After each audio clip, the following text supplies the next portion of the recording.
नमस्कार दोस्तों, स्वागत है आप सभी का आयोग एजुकेशन के ऑफिशियल यूट्यूब चैनल पर।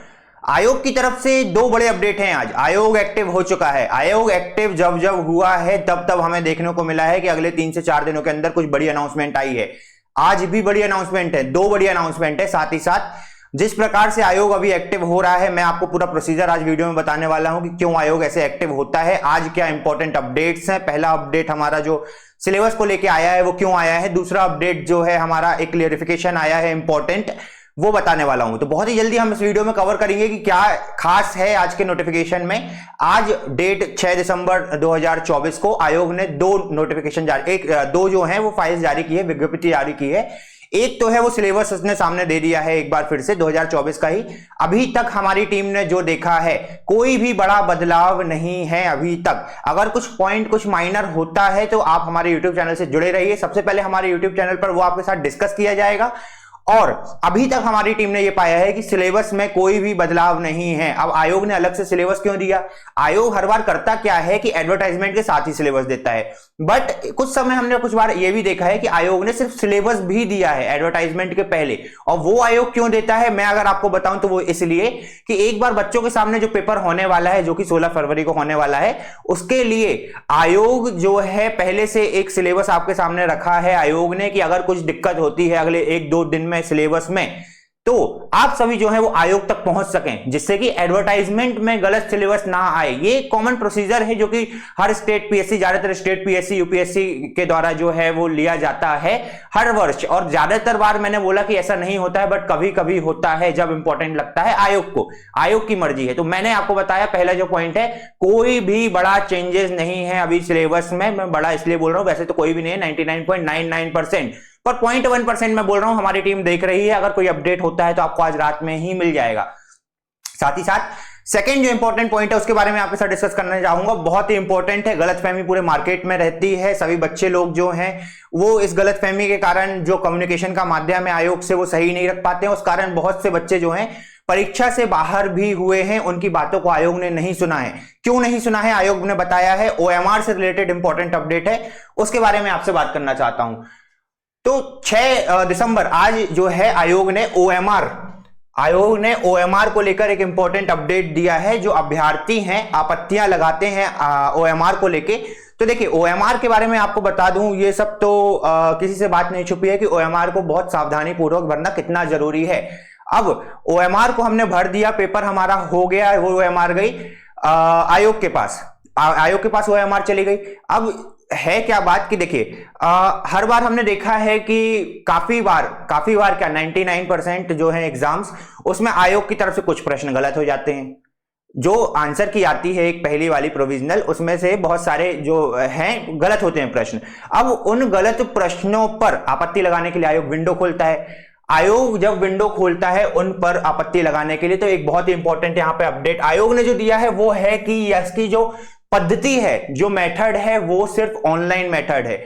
अगर कोई भी स्टूडेंट ऑनलाइन मेथड के अलावा पत्र के थ्रू या फिर लेटर के थ्रू या फिर ईमेल के थ्रू या फिर डायरेक्ट जाके आयोग में बात करता है, ज्ञापन, इस सब से आयोग को फर्क नहीं पड़ता है। आयोग ने यहां पे मेंशन किया है, आयोग ने ये सुनिश्चित किया है कि विज्ञापन की शर्तों के अनुसार ऑनलाइन के अलावा कोई भी माध्यम आयोग से कम्युनिकेशन के लिए ओएमआर के संदर्भ में स्वीकार नहीं है। और इस आपत्तियों पर, ऑनलाइन को छोड़कर बाकी आपत्तियों पर कोई भी विचार नहीं किया जाएगा। इस बात को ध्यान रखिएगा। सिर्फ ऑनलाइन ही मेथड है जिसके थ्रू आप जो हैं अपनी आपत्ति दर्ज करा सकते हैं आयोग के साथ। ठीक है, तो ये फर्स्ट पॉइंट हमारा जो था, इसमें ये क्लियरली मेंशन किया है आयोग ने कि केवल ऑनलाइन पद्धति, वो भी निर्धारित समय सीमा पर आपत्ति दर्ज कराने के लिए जरूरी है। कोई भी अलग माध्यम जो है उसको एंटरटेन नहीं किया जाएगा।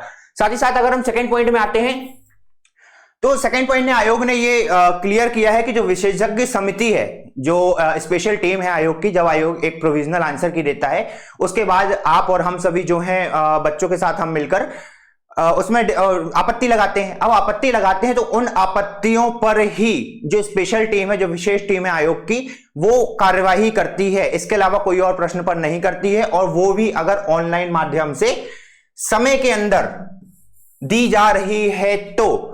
और आयोग द्वारा अंतिम उत्तर कुंजी प्रकाशित करने के पश्चात ही मूल्यांक का जो है वो किया जाता है। ऐसा नहीं होता है कि प्रोविजनल आंसर की भेजने पहले ओएमआर मशीन से चेक कर दी, मशीन से ओएमआर चेक कर दी, अब बोले यार आपत्ति आ गई, आपत्ति आ गई तो कुछ प्रश्न डिलीट हुए, कुछ बदले, कुछ जो हर बार का है आयोग का, तो उसके बाद फिर वो दोबारा ओएमआर चेक कर ले। ऐसा नहीं होता है। आयोग ने क्लियर किया है दूसरे पॉइंट में कि फाइनल आंसर की आने के बाद ही ओएमआर में चेंजेस होते हैं। ऐसा नहीं है अगर आप समझते हैं कि दोबारा चेंजेस होते हैं, दोबारा रीड की जाती है, नहीं, पहले फाइनल आंसर की आएगी उसके बाद सभी कुछ होगा। साथ ही साथ थर्ड जो पॉइंट है वो आयोग ने बताया है कि परीक्षा के बाद mpsc.mpgov.in जो कि आयोग की ऑफिशियल वेबसाइट है, वहां पर उत्तर कुंजी का जो है प्रकाशन किया जाता है और साथ ही साथ अंतिम उत्तर कुंजी के प्रकाशन के आधार पर अभ्यर्थियों के प्रश्न पत्र का मूल्यांकन कर परिणाम घोषित किया जाता है। तो सेम है, इसमें कुछ ज्यादा ऐसा इंपॉर्टेंट नहीं है, ये तो हमें हमेशा से मालूम है। और साथ ही साथ 24 जो फोर्थ पॉइंट की अगर हम बात करें तो 2024 में एक इंपॉर्टेंट जो अपडेट यहां पे आयोग ने इस विज्ञप्ति के थ्रू दिया है वो ये है कि मैंने आपको शुरू में भी ये बात मेंशन की, लिखित आवेदन पर या फिर कोई पत्राचार्य या फिर कोई डायरेक्ट आयोग जाता है, इस पर एंटरटेन नहीं किया जाएगा आयोग द्वारा, ना पहले किया गया है, ये क्लियरिफिकेशन है, ना आगे किया जाएगा। तो कुल मिला के सिर्फ ऑनलाइन के थ्रू ही जो है सारी जो आप डिटेल है वो पहुंचा सकते हैं आयोग तक, इस बात को ध्यान रखिए। और साथ ही साथ में ऑफिशियल वेबसाइट है आयोग की mpsc.gov.in, वहीं पर सारी डिटेल्स मिलेगी। भ्रमक बातें मत फैलाइए। कई बार सोशल मीडिया में क्या देखा गया है, कई बच्चे बोलते हमने आयोग को पत्र लिखा, हम आयोग से जाके मिले, हमारे 1-2 क्वेश्चन सही हो गए। नहीं होता है, सब चीज गलत है। ये बात बहुत ज्यादा जो है सोशल मीडिया में या फिर बच्चों के बीच में फैल रही थी कि आयोग जाके डायरेक्ट कुछ हो सकता है, पत्र के थ्रू, ईमेल के थ्रू कुछ हो सकता है। कुछ नहीं होता है, जो प्रोसेस है वो प्रोसेस है ऑनलाइन, और वो आयोग ने यहां पे क्लियर किया है। अब आयोग एक्टिव हो चुका है, मैंने आपको बोला अब एक्टिव हो चुका है, इसका मतलब क्या है, आयोग अगले 3 से 4 दिन में 15 दिसंबर से पहले जहां तक मेरा एक्सपीरियंस है, आयोग आपके सामने नोटिफिकेशन रख देगा। आयोग एक्टिव हो चुका है तो हम भी एक्टिव हो चुके हैं। और एक न्यू अनाउंसमेंट है आप सभी के लिए, अभिमन्यु बैच जो कि एमपीपीएससी प्रीलिम्स 2025 को टारगेट करते हुए रखा गया है 16 फरवरी को। ये बैच का नाम अभिमन्यु क्यों रखा गया, तो सबसे पहले एक बात समझिए कि अभिमन्यु जो थे वो एक्सपर्ट थे चक्रव्यूह भेदने में, तो चक्रव्यूह भेदने में अभिमन्यु एक्सपर्ट थे। और आयोग का जो एमपीपीएससी का पेपर है वो भी एक चक्रव्यूह है, उसको भेदने के लिए क्या क्या अस्त्र शस्त्र सारी चीजें लगेंगी, ये हमारे टीचर्स आपके सामने रखेंगे। साथ ही साथ में इस बैच के अंदर जो है क्या क्या मिलेगा आपको, सारे सिलेबस से रिलेटेड इंपॉर्टेंट जितने भी टॉपिक हैं उनसे रिलेटेड वीडियोस, लेक्चर्स। अब मैं इंपॉर्टेंट क्यों बोल रहा हूं, क्योंकि पूरा सिलेबस कवर करने का ना समय है ना जरूरी है। कहां से आयोग क्वेश्चन पूछने वाला है, हमारी टीम आपके साथ ऑलरेडी डिस्कस कर चुकी है। 7000 क्वेश्चन बैंक की सीरीज आपके लिए लेके आने वाली है। तो याद रखिए इंपॉर्टेंट टॉपिक्स जो प्रीलिम्स के सिलेबस में है उससे related videos, discussion classes, mentorship classes, आपके साथ डायरेक्ट यहां पे टीचर्स खड़े होकर आपके प्रॉब्लम्स को सॉल्व करेंगे। साथ ही साथ इसी के साथ टेस्ट सीरीज जो ऑलरेडी हमारा फ्लैगशिप प्रोग्राम जो है वो लॉन्च है, वो इसके अंदर फ्री ऑफ कॉस्ट रहने वाली है।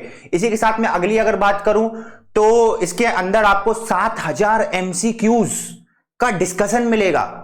साथ ही साथ ये एक इंटरेक्टिव बैच होगा आपके और टीचर्स के बीच में, जो कि टारगेटेड होगा एमपीपीएससी प्रीलिम्स 2025 16 फरवरी को जो पेपर है उसके लिए। अब ये अनाउंसमेंट हमारी टीम कल करने वाली थी, बट आज जो है आयोग का नोटिफिकेशन नहीं, सिलेबस पब्लिश हुआ है और एक विज्ञप्ति आई है, तो हमने सोचा क्यों ना आज ही कर दिया जाए, ये मौका अच्छा है। इसका जो डिटेल्ड वीडियो है वो आप सभी के सामने बहुत ही जल्दी होगा, तो बने रहिए टीम आयोग से एजुकेशन के साथ।